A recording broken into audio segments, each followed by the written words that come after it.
How to add or recharge your TikTok balance in easy, fast way.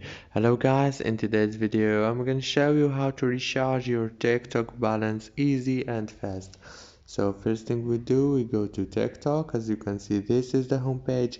Now you have to go to the top corner right here and click on those three lines, and after that click on settings and privacy right here. Then you will have many options right here. Now you have to choose the balance option. It's here, the fourth one.